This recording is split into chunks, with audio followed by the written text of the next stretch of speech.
This is Sean McVay with Sean's Outdoor Adventures, just finishing up a 5-hour drive. Now I'm in Wisconsin for the Map Reading Challenge. And I really wanted to hunt a spot back that way where I found an antler shed in March. And the wind is not ideal for that, but it's possible. I mean, it's swirling even while I'm standing here right now. It was coming from the south. I just got a swirl from the north. I'm torn. Do I just go somewhere else?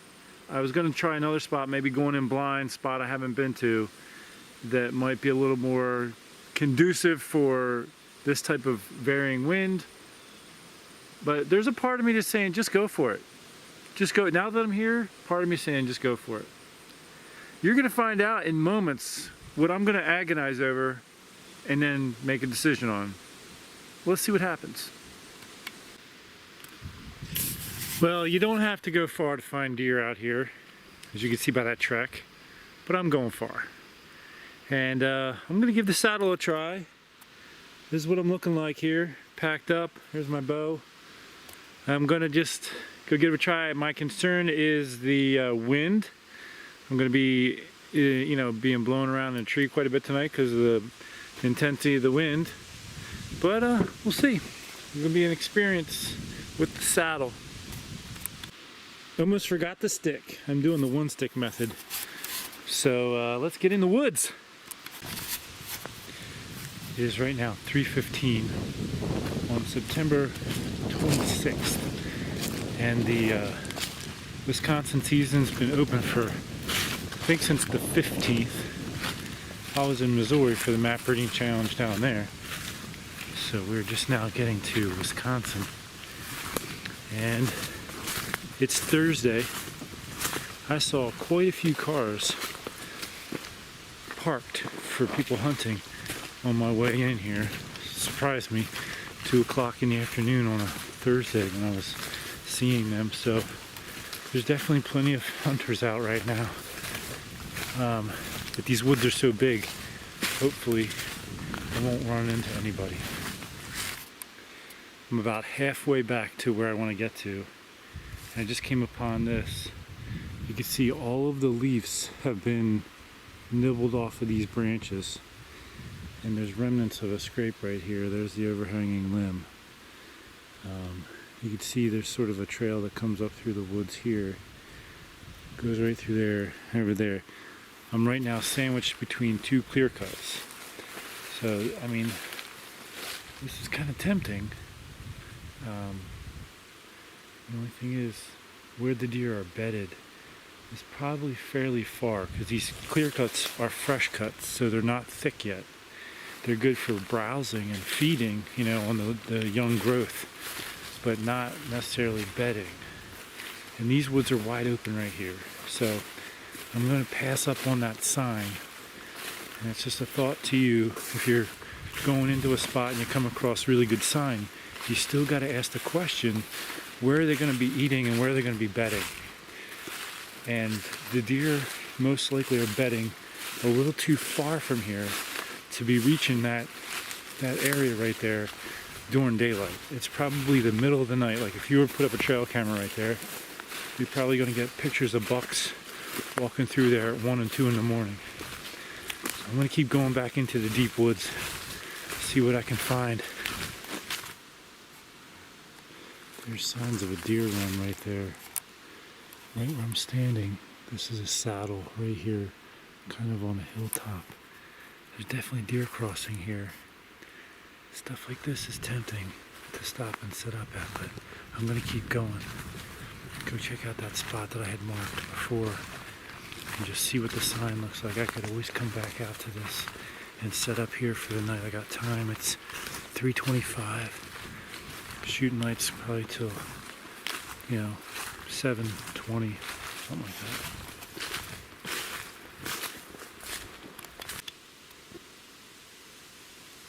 Okay, I just got to the waypoint. There's an old rub right here, but there's nowhere you could set up. As you can see, it's all this. What I'm going to do is work my way back through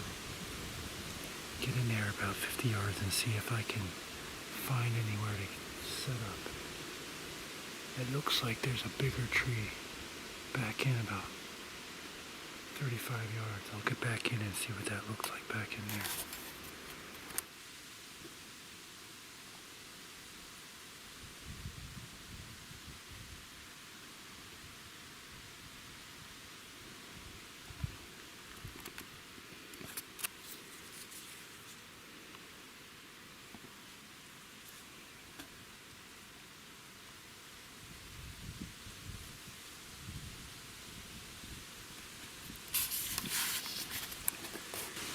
Well, just set up and not real confident in the sense that I'm not as high as I'd like to be. Very minimal shooting here. It's just a lot of thick underbrush, and this whole area is predominantly little saplings. I just found this little cluster of white oaks. There's probably about 7 white oaks right here. But you can see all the trees around here. You can see the tops of all the trees. They're just little tiny shrub type trees all around here, so it's super thick.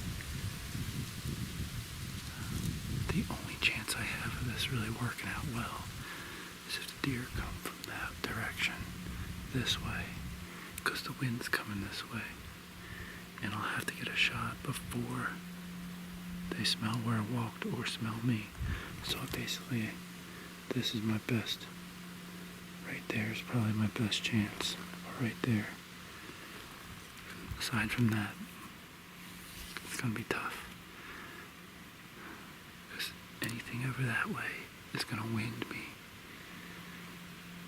And it doesn't seem like these white oaks are dropping any acorns either. So that's not gonna help me. So this might be just a long sit with no deer. We'll see. Coming up on that final hour. This is getting to be almost 6 o'clock, and about probably 7:15 is when I'll stop hunting.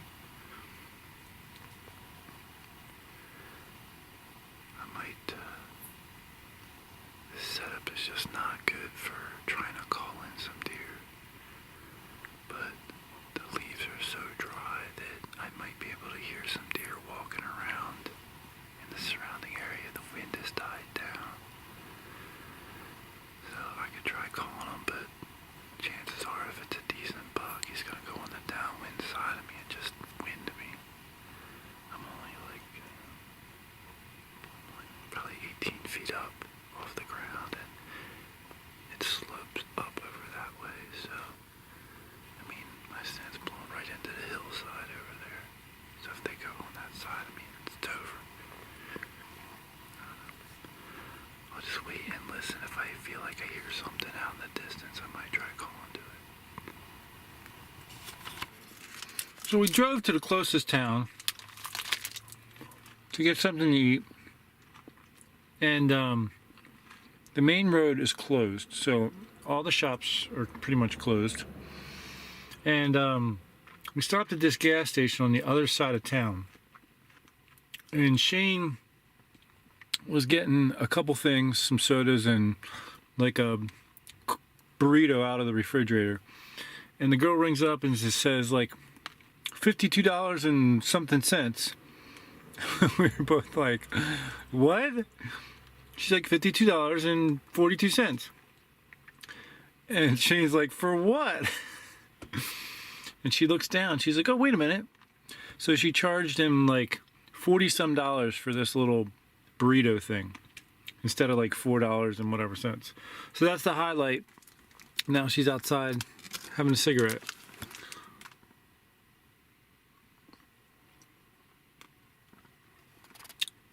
Time to head back to camp. I like having this lantern I just got, hanging it right here. I'm actually going to be sleeping in the car right here, I basically just pushed everything to the side and blew up one of these air mattresses, one of the self-inflating ones, threw a sleeping bag down. So I'm about to get some sleep. Everything's in a bit of disarray, so it's going to take me a little bit to get ready in the morning. But it's okay. Do what we got to do.